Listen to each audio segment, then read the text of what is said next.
Hey, what's up guys? So today we're going to be doing a quick little video just showing you the easiest way that I've found to do basically a custom stance Hot Wheel.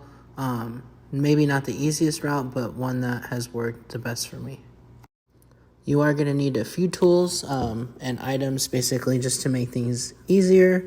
A lot of the stuff you can find in your local hobby shops, even at Walmart in the jewelry section. That's where I got a lot of these things. Just, when you're out there, be creative, look at stuff and think what you can use it for.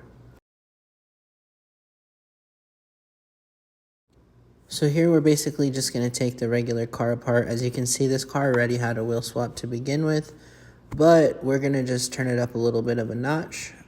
Basically, like I said, just give it a little bit more stance. You can go very aggressive with the stance. You can do a lot of camber, or you can do slight stance. I do cut those little nubs off that are on the tires. That's because if you're going to slam the car, that little nub actually will give you more clearance. You'll see what I'm kind of talking about as you guys play with your own cars and experiment with them in your own ways.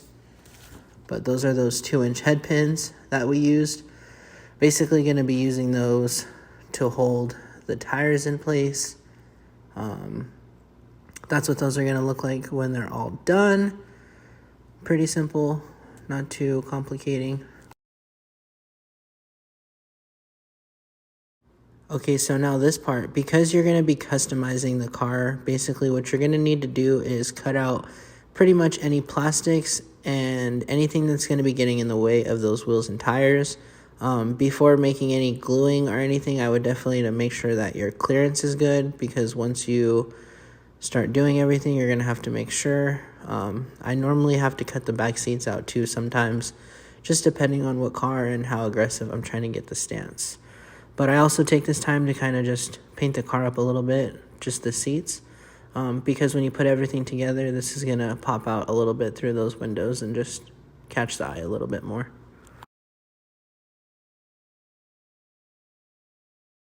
So right here, what we're going to be doing is just drilling the car a little bit, just so that way when we get that 1/16 inch tubing in here, it kind of just lays flush in there.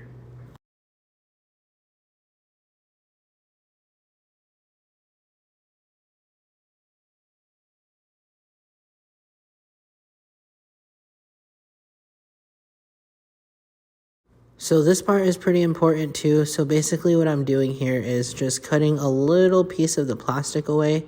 This is just so I can achieve a little bit more room. Basically, you're going to be getting more clearance this way. So you can see once you cut that piece off, you want to make sure not to go too deep into the car too.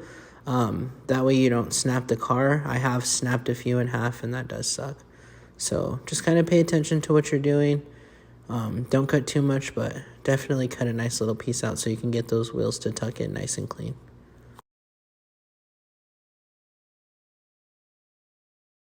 So this is basically with all the things cut. The reason we do that, like I said, is just for more clearance.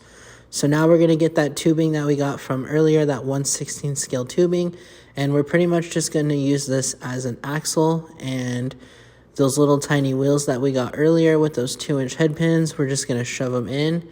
And basically, I'll show you how I get them to stay in place. I did use glue before, but sometimes the wheels kept sticking, so I'll show you my method that I've switched to that works best for me.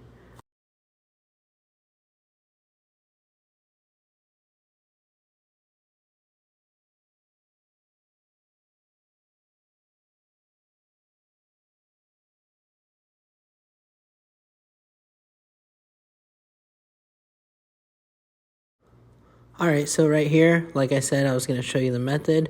Basically what I do is I get that little axle with the head pin, push it in there, and just pull the wheel up a little bit so that way your wheel's not stuck and you actually can get movement through the wheel. And you're just going to pinch it a little bit. Not too hard where you break through both of them, but just enough so that way, you get a little bit of movement so the wheel spins, but it's not going to fall off. Once you're done, basically, those are what your axles are going to look like. And both of them should definitely be operational. So for this car, originally I wasn't going to do camber, so I ended up doing a last minute camber, which I don't recommend doing. If you do want to camber the cars, what you're going to do is basically right where those axles are touching the plastic of the car, you're going to want to get your little plastic or your tool cutter and basically just give a little bit of bend in the tube. That way your wheels are still functional, because if you bend them last minute, then they're not going to be operational and they actually won't twist. I'm actually going to be making another video in the future, just because, like I said, originally I was going to go for stance. I was just going to slam this car, but last minute I decided to go camber. So here you can see you're going to have to make any kind of adjustments you're going to need. Like I said, sometimes I have to cut out the back seats of the car. As you can see, I had to cut the whole front end of the car off, but that's okay. Just any adjustments you need to make just to make sure that the car is going to hold and stay in place. Once you're comfortable and happy with the way everything looks, just go ahead and add a little bit of glue. I would recommend putting the car back together before the glue dries. That way you guys can basically see and make sure everything looks the way you want. Once you do get everything the way you want, just let the car sit for a little bit. Don't touch it. Like I said, you can add any kind of last minute details. That was the final product.